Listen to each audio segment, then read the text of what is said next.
Hola, ¿qué tal? ¿Cómo están, amigas y amigos? Es un placer nuevamente saludarlos. Mi nombre es Verónica Insausti y como todos los jueves, pues vamos a presentarles una entrevista especial del tema de coyuntura. Y, por supuesto, en esta ocasión es la crisis múltiple que se vive el día de hoy en Estados Unidos. No solamente la económica, social, sanitaria, ahora se ha sumado la política por las razones que todos estamos viendo.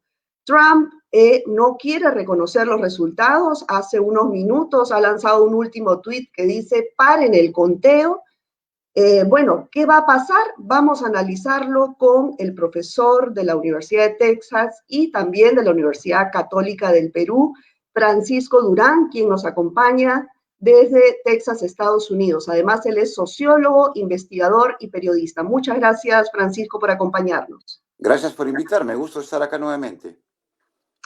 Francisco, bueno, el mundo ha asistido a un espectáculo con estas últimas elecciones en Estados Unidos. Ya no tiene sentido repetir lo que ya todos hemos visto.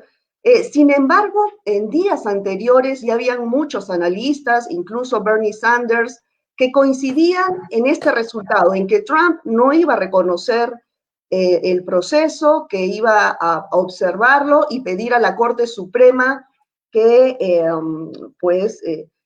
vea este tema de los votos, del conteo de votos, sobre todo de los votos por correo.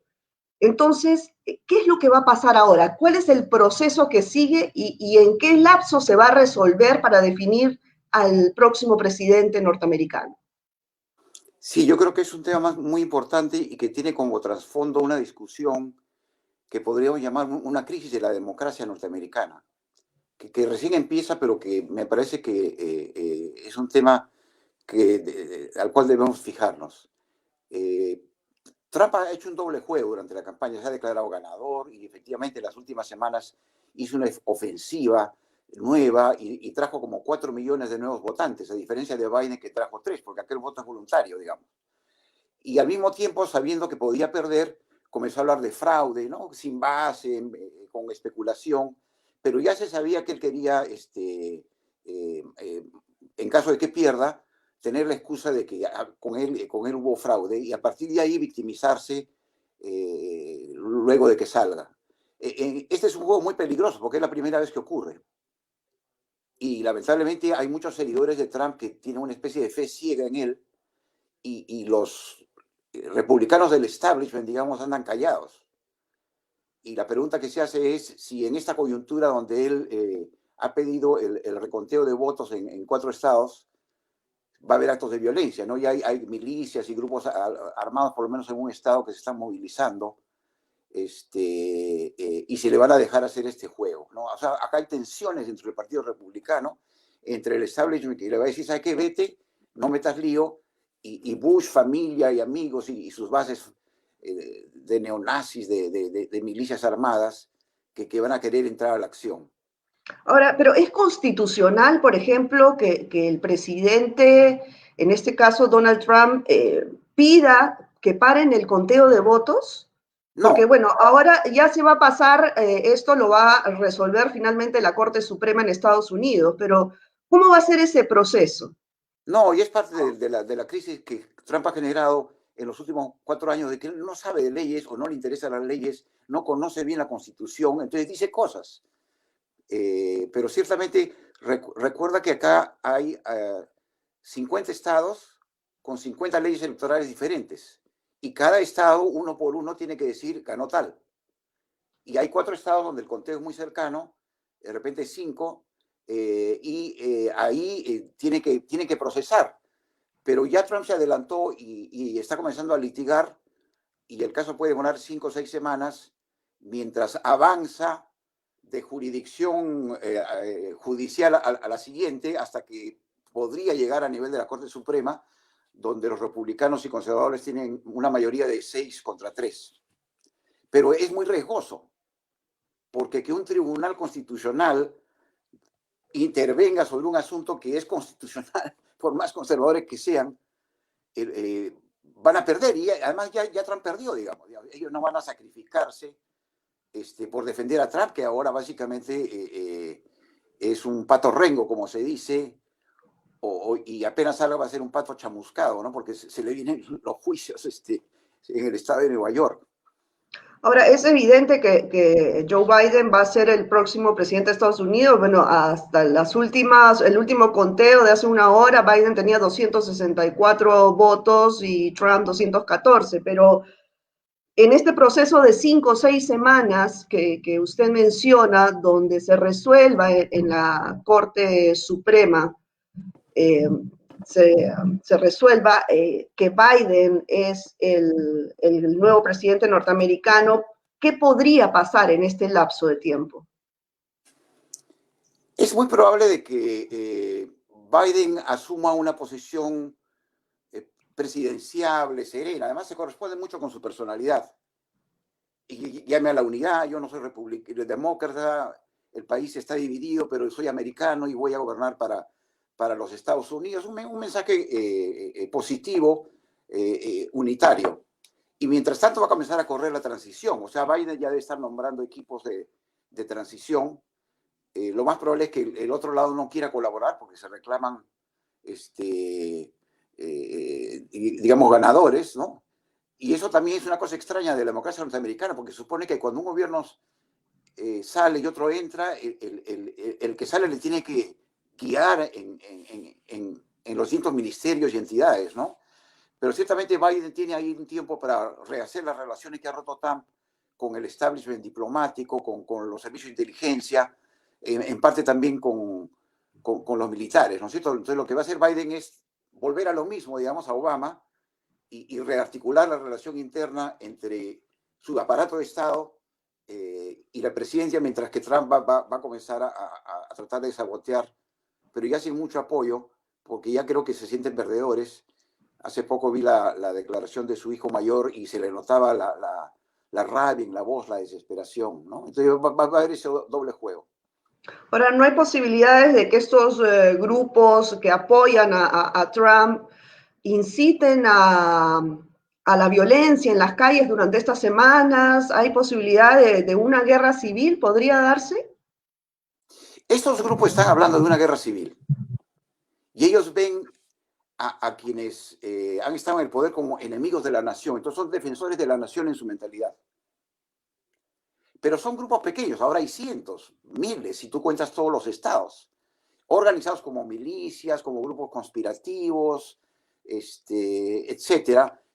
Las milicias son las más peligrosas porque tienen entrenamiento militar y policial y son los más propensos a la acción. Pero están vigilados, digamos, el FBI tiene una vigilancia y como van a perder el apoyo presidencial, me parece que eso de algún modo les quita piso, porque en el momento que cometan un exceso va a actuar la ley. Entonces Ahora, van a jugar a impresionar, a asustar. Y hasta ahí creo que llega. Si en algún momento se ocasiona, no un incidente aislado, sino varios incidentes repetidos de violencia, claro, y eso por alguna razón que todavía no imagino que puede ser, es como una especie de chispa, porque este es un país armado hasta los dientes. O sea, hay más armas que ciudadanos por la segunda enmienda de la Constitución, enmienda. Ahí dice que tú tienes derecho a portar armas. Y lo curioso es que puedes portar armas de asalto. entonces, Hay esta tensión y preocupación ahí, pero hasta ahora no ha ocurrido nada que, salvo en los estados donde van a haber estas manifestaciones, no ha ocurrido nada que indique que eso se puede desatar. Pero ciertamente Estados Unidos tiene el problema de terrorismo interno y de grupos armados que pueden patear el tablero. Sí, bueno, bueno, como usted dice, cada estado es autónomo y lo más probable es que ante que surjan estos grupos violentos, pues haya una represión por parte del Estado, ¿no? Sí, por Ahora, parte del FBI, que es el encargado de terrorismo interno, y obviamente también por los estados, ¿no? Pero sí. curiosamente, Trump también se ha enemistado con el FBI. Y el FBI, digamos, son sectores norteamericanos institucionalistas, digamos, ¿no? Que es lo que representa Biden. Claro. Y probablemente ahí no caigan en el juego de Trump, ¿no? Por interés propio, para restaurar su unidad, recuperar los cuadros que perdieron y volver, digamos, a ser el brazo policial del Estado federal. Ahora, esta elección que ha sido tan reñida y polarizada, ¿cómo la interpreta usted sociológicamente? Porque hemos visto desde 1900, pues no había tanta ciudadanía que se volcara a votar, ¿no? El promedio en Estados Unidos de participación ciudadana es de 50% y esta vez ha sido de 67%. ¿Cómo Claro, es un hecho interpreta usted notable. esto? Es un ¿Sí? hecho notable por la polarización que existe, que atrae gente a la política. Y hay como 7 millones de nuevos electores y por eso las encuestas no sabían qué estaba pasando, porque eso no están en las bases de datos y no se sabía. Y de esos 7 millones se calcula que 4 son de Trump, lo cual es interesante, ¿no? Que ha ampliado su base en medio de esta situación, y 3 de Biden. Entonces el porcentaje es elevado, creo que es el mayor de 100 años. Y ese es un caso interesante en países que tienen voto voluntario, que tú no sabes el Ujú. elemento pasivo, indiferente, apático, si participa o no participa. Aquí había un pedazo grande de electores que han decidido voy a participar porque el país está polarizado. Pero no solo está polarizado por Trump. Trump es la cabeza de la polarización, de la amargura, del sentido de que Estados Unidos está perdiendo peso, de que su identidad cultural está en peligro, de que son amenazados por la gente que no es de origen anglosajón, europeo, digamos. Y ese es un problema interno muy viejo. Ese es un problema no resuelto, pero que se agrava en la medida que la migración latina, asiática, africana, está creciendo, digamos, ya que es como un 35% del electorado, y año a año se suman más votos, ¿no?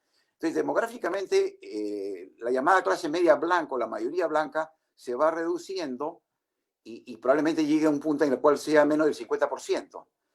El otro va creciendo porque tiene mayor tasa de crecimiento demográfico y mayor empuje por la migración, que ahora, por eso Trump la ha contenido, ¿no es cierto?, para tratar de guardar esta correlación favorable a los de origen europeo. Y cada vez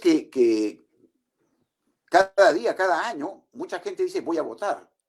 Y para votar voy a ser ciudadano, porque eso me da los derechos de protección de que no me voten del país, no me investiguen, no deporten a mis amigos, a mi familia, ¿no? Entonces, ese es un problema de fondo, uno. Dos, más grave todavía es el que ya hemos mencionado, de que Estados Unidos es un país donde la violencia, los medios de violencia no están controlados por el Estado, a diferencia de todos los otros. Entonces, hay gente civil armada hasta los dientes, con armas de guerra. Claro, no tienen cañones, pero tienen fusiles ametralladora. Y ahí hay un peligro, digamos, de que se desaten masacres que son comunes o estos episodios de violencia política. Ahora, detrás de ellos están los productores de armas. En realidad se trata de un lobby. Y Ujú. Estados Unidos no ha logrado resolver ese problema. Y ni siquiera los demócratas se atreven a entrar por ahí. Ese es un segundo problema. El tercer problema, que está antes de Trump, es la cuestión del acceso a la salud. Estados Unidos tiene la mejor tecnología médica y equipos médicos del mundo, pero es la más cara del mundo. Tú tienes un cáncer y puedes estar con una cuenta de $1 millón y el seguro no te cubre gran parte, ¿de dónde lo sacas? Estás endeudado de por vida. Y es Claro, el ahora, único país desarrollado que está en esa condición de 40 millones de personas que no tienen un seguro adecuado, y eso también ha sido un campo de batalla en la elección. Eso también es un problema irresuelto.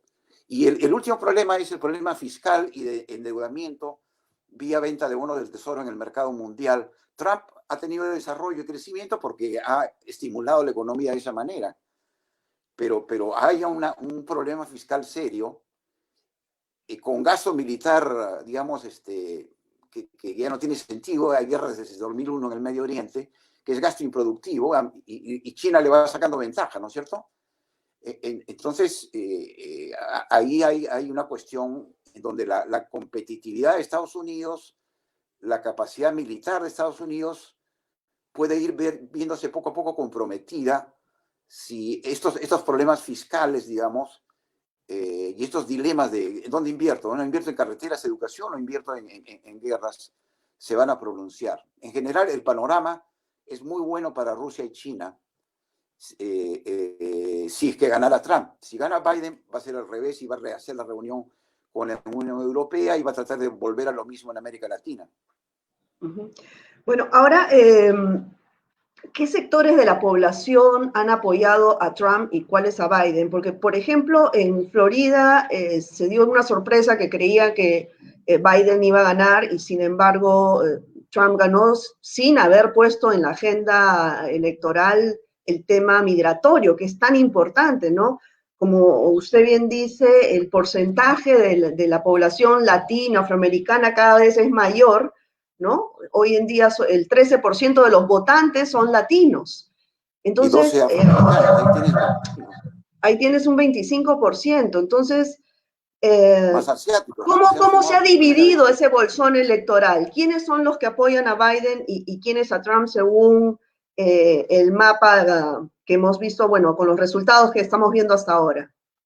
Sí, mira, esa es una pregunta interesante. Y empecemos de arriba hacia abajo. Arriba las corporaciones financian a los dos partidos. Grandes billonarios pueden tener preferencias individuales. Por ejemplo, Zuckerberg de Facebook apoya a Trump. Pero Jeff Bezos de Amazon, que tiene igual de dinero, ¿no? Más de 900.000 millones de dólares en activos, o George Soros apoya a Biden. Entonces, para ellos es como decidir qué cosa quiere el consumidor, Coca-Cola o Pepsi-Cola. Ellos le da lo mismo cualquier bebida. Entonces son muy pragmáticos. Cuando ya tú comienzas a bajar a los otros elementos medios, digamos, y bajos en la sociedad norteamericana, ahí ya tienes un perfil más claro de identidades políticas de 50, 60% de la población ahora y el resto es indiferente. El resto no vota. Dentro de ese porcentaje de gente que vota, no hay dos, sino hay tres grupos. Hay republicanos, demócratas e independientes. Y generalmente el juego es, como tienen mucha cercanía en el voto, como hemos visto en esta elección, te tiene que jalar los independientes. Y ahí es donde yo creo que Biden ha logrado sacarle 3, 4%. Pero el Partido Demócrata es un partido multiclasista, digamos, a partir de los años 30, ¿no?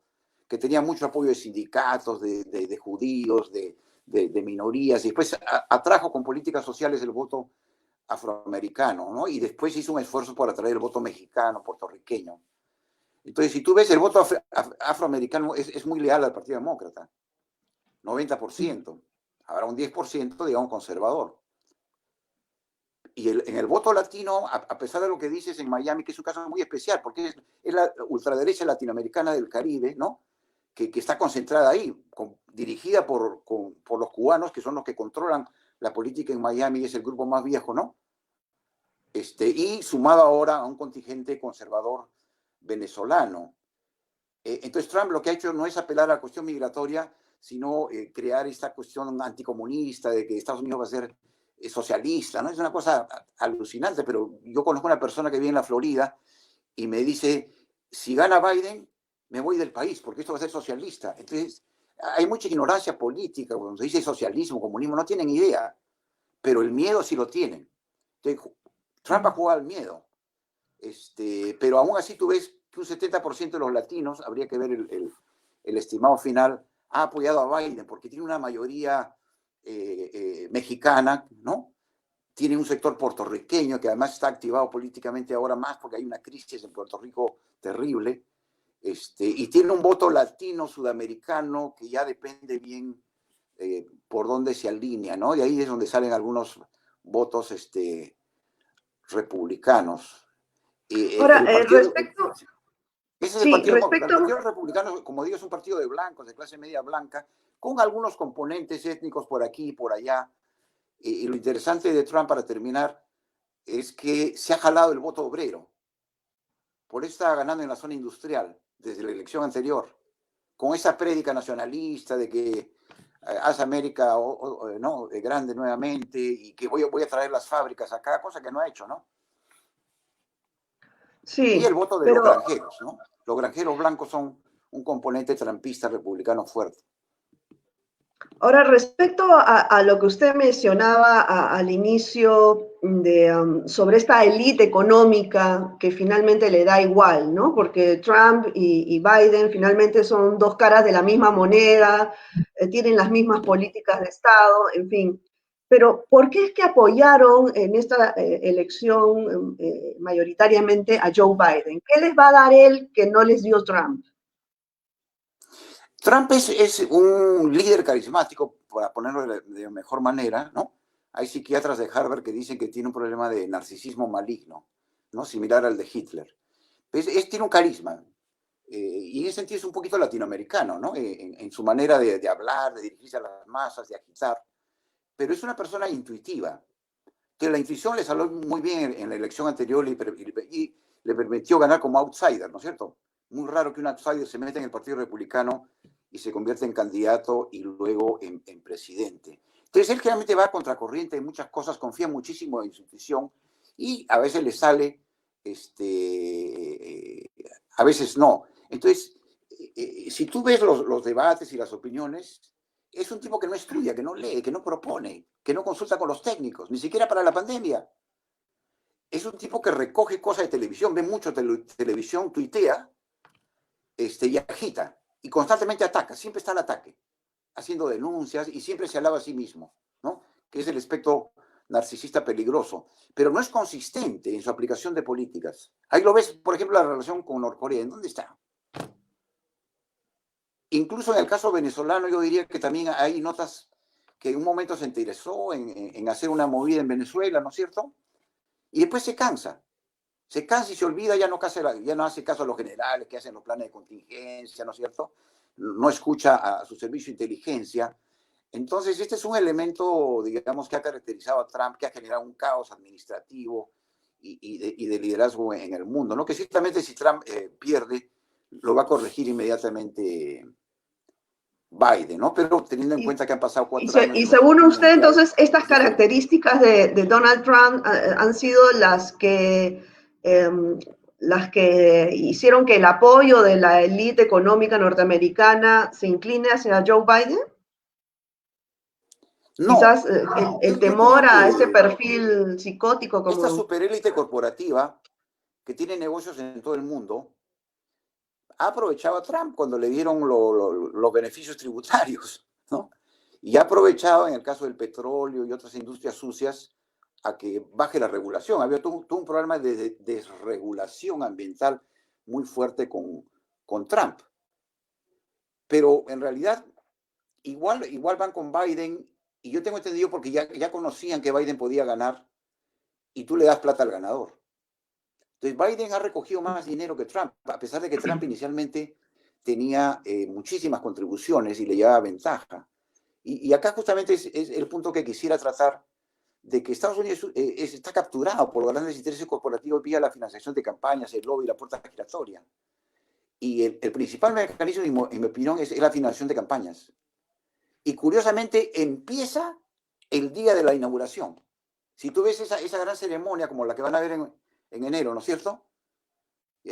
Donde jura el nuevo presidente, eso ya es financiado individualmente, luego de una elección financiada. Y apenas entra el presidente a la Casa Blanca, comienza a hacer, para su reelección, como va a hacer Biden, si es que le da la salud, va a hacer estas reuniones, estos almuerzos, va a cortejar a los grandes donantes. Entonces, yo creo que ese es el principal mecanismo de influencia y lo usan con una enorme efectividad. El número de lobistas ha crecido, la plata que se gasta en las campañas ha crecido y la capacidad de estas corporaciones de aprender a manejar los resortes del poder, sea el judicial, sea el Congreso, sea el Ejecutivo, incluso hacer lobby a nivel internacional, al Fondo Monetario, a Naciones Unidas, es notable. Entonces, como en Ahora, realidad es un poder que son. esta forma de hacer política que ya está atravesando por una crisis, ¿no?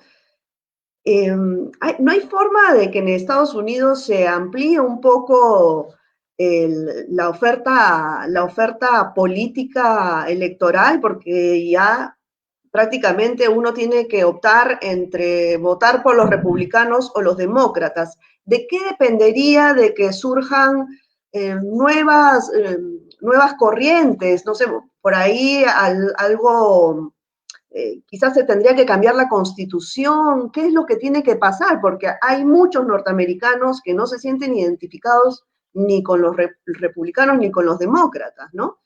Que Sin puede ser un embargo, 70.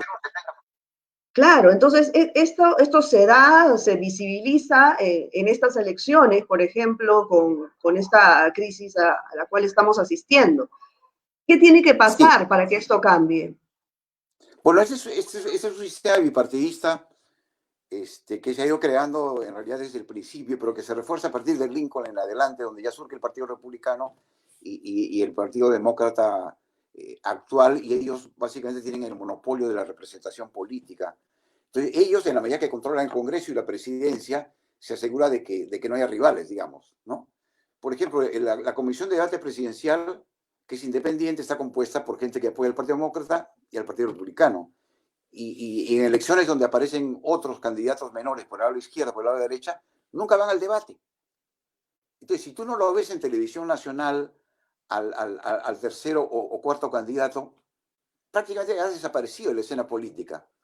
Entonces, el factor número uno, digamos, el hecho de que han monopolizado los partidos y sabe que, bueno, si no te toca esta elección, te toca la siguiente, ¿no es cierto? Entonces, no estás fuera ¿Cómo del poder. cambiar esta situación? Tendría que quebrarse los partidos. Y en los dos partidos ahora hay posibilidades de que eventualmente salga una ala derecha del Partido Republicano y una ala izquierda del Partido Demócrata. Pero aún así el reto es enorme, porque este es un país continente con 50 estados. Tienes que organizar comités partidarios en gran mayoría de los estados y eso requiere un gran esfuerzo organizativo, ¿no? Entonces yo creo que esta dinámica se podría en algún momento dar en una crisis mayor, interna, ¿no? Y externa. ¿Y usted cree en Estados Unidos está yendo a esa crisis porque estamos viviendo la crisis económica? Hay 30 millones de desempleados, 8 millones de fallecidos con el COVID, hay una violencia que se incrementa día a día y ahora esta situación política. ¿Usted no cree que vamos hacia una crisis interna que se va a ahondar con el transcurso de los próximos meses? Sí, internamente, como ya he señalado por varios factores, hay elementos de crisis interna en la medida en que tú tienes una serie de problemas graves de salud, de relación con nuevas poblaciones de migrantes, un problema fiscal y de deuda externa, un problema de guerras improductivas y también una cierta pérdida de capacidad tecnológica frente a China. Entonces, esos elementos acumulados, aparte del problema del armamentismo civil, no se resuelven y por lo tanto indica una dificultad de un país dividido para poder atenderlos. Entonces, depende mucho de que se vayan agravando esta situación, y ciertamente la pandemia ha contribuido a agravarlas, ¿no es cierto? El hecho de que salgan estos grupos contra los abusos policiales no es solo porque es un rasgo sistémico, digamos, en las ciudades, sino porque también la pandemia ha puesto muchísima presión sobre los grupos más vulnerables, los pobres, los negros, las mujeres, y tenía tiempo y salió a la calle, ¿no es cierto? Hay una relación ahí interesante de cómo en la pandemia de pronto tienes el tiempo para protestar. Habría que seguir la evolución de estos grupos y la capacidad del Estado de intentar negociar, solucionar el problema para ver más adelante qué pasa, ¿no? Pero si se unen estos grupos que son civiles con el ala, digamos, de izquierda que aparece, eh, eh, podría eventualmente salir algo. Y del lado de la derecha, en la medida en que el miedo, digamos, a perder su identidad cultural, a que sean invadidos, ¿no? Y el apoyo a las milicias, a la extrema derecha, crece, el país va a seguir polarizado, ¿no? Si sigue polarizado, ciertamente estaríamos hablando, no sé si de una crisis, ¿no es cierto? Porque todavía no hay un estallido y nadie le va a hacer caso a Trump si pierde, pero podría configurarse una situación de precrisis que se suma a los problemas externos el declive lento pero persistente de Estados Unidos, sobre todo frente a China. Ujú. Ahora, en el tema de la política internacional, bueno, ya sabemos cómo la ha venido manejando Trump, pero en el caso de Biden, ¿cómo cree que va a ser su relación con China y Rusia? Ya adelantó un poquito al inicio de esta entrevista, con Latinoamérica. ¿Cree que va, por ejemplo, a retomar esta política de Obama que tenía con Cuba de acercamiento? ¿Qué va a pasar con Venezuela? ¿Cómo lo ve usted? Bueno, en primer lugar, va a ser la relación con la Unión Europea, que es una cosa bastante fácil. Los europeos están a la espera de que gane Biden, ¿no es cierto? Para formar la alianza de la OTAN, que es una fuerza militar mundial, no sé, está en Afganistán. Y eso creo que es un elemento a tomar en cuenta. Respecto a la China, yo creo que el Partido Demócrata no está claro, está dividido. Con Obama se intentó su incorporación a la Organización Mundial de Comercio, creyendo que apostando a que la incorporación iba a permitir a China salir de su encierro histórico, tomar ideas modernas y eventualmente, a medida que su desarrollo económico se aceleraba, se iba a crear una clase media y de empresarios que debía ser el motor del cambio. Ese cálculo ha sido equivocado, no ha funcionado. El Partido Comunista Chino es un partido estable que dirige el país y ha creado fórmulas hasta ahora bastante positivas para mantener el control del Estado y la política, pero dejar espacios en la economía, permitir un crecimiento de la clase media, pero sin mayor participación política, ¿no es cierto? Entonces, China ha ganado en este juego. Entonces, tiene que volver a la mesa de dibujo, estudiar la situación china y probablemente hacer una política de contención, no de confrontación, de contención. Sin embargo, ya pasaron 4 años, los chinos ya conocen el juego y ya se han adelantado ellos a crear sus propias redes internacionales. Incluso están imitando el sistema de tratados multilaterales que desarrolló Estados Unidos. Lo más lógico es que Biden quiera volver a la Alianza del Pacífico. Pero eso va a tomar un tiempo y habría que ver cómo se mueve. En el caso de América Latina, nuevamente han pasado 4 años, ¿no es cierto? Es otra América Latina. Tienes una Bolivia dirigida por el MAS, un referendo en Chile, una situación en el Perú donde la izquierda comienza a subir un poco, ¿correcto? El bloque de izquierda se ha reconstituido, no es tan fuerte como antes, pero se ha reconstituido. Y ahí viene la cuestión de Biden de probablemente apoyarse en el Grupo de Lima, ¿no es cierto? Donde está muy metido el Perú. O sea, el sector más conservador, donde están centroamericanos, colombianos, peruanos, etcétera, ¿no? Y que constituyen un bloque en la OEA. Pero al mismo tiempo yo creo que va a tener 2 prioridades. Y esto hablaba ayer con un diplomático peruano. Uno es Cuba y el otro es Venezuela. El caso de Venezuela probablemente es el más serio porque yo no creo que los planes de contingencia que se han desarrollado lo metan en la carpeta, pero va a tomar, digamos, va a haber un periodo en el cual, digamos, no van a hacer nada hasta que definan un plan. Pero ciertamente me parece que Biden va a tener una política de anti-Maduro clara y va a intentar aislarlo. Con Cuba, lo más lógico es que continúe con una política de acercamiento, de calentamiento de relaciones, ¿no? Como la que hizo Obama, que eventualmente termine con el embargo. Eso va a ser lo último, no lo primero, ¿no es cierto? Y eso es lo que habría que seguir con mucha claridad, ¿no? Me parece que ahí es donde se juega el rol de América Latina, ¿no? ¿Qué tanto pesa como aliados en la contención del Pacífico con la China? Y cómo van a ver el problema venezolano y la cuestión cubana. Bueno, mira, lamentablemente se nos está yendo el tiempo, ya estamos sobre los 35 minutos, pero no quería despedirme sin antes preguntarte sobre, al respecto de el Acuerdo de París. Ayer justamente se cumplió el proceso en el que Estados Unidos terminaba de salir del acuerdo. Sin embargo, Joe Biden prometió en campaña electoral que regresaría. ¿Usted cree que se vaya a cumplir? ¿Van a regresar? Sí, tiene que regresar. Tiene que regresar.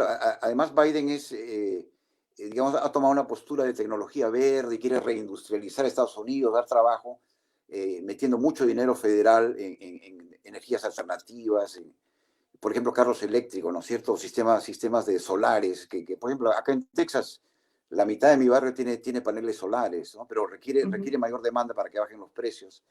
Y ahí sí, yo creo que Biden regresa al multilateralismo, debe estar con ganas de volver a las cumbres internacionales, a rehacer las relaciones de Estados Unidos con el mundo. Bueno, profesor Francisco Durán, ha sido un placer nuevamente tenerlo con nosotros, escucharlo, siempre con sus comentarios tan claros, directos, lúcidos. Muy amable por su participación en este programa. Hasta una próxima oportunidad. Un gusto en participar, Verónica. Muy bien, gracias. Bueno, amigos, con ustedes también ha sido todo por hoy. Muchas gracias por acompañarnos, por participar con sus comentarios y cuídense mucho. Hasta la próxima semana. Nos vemos.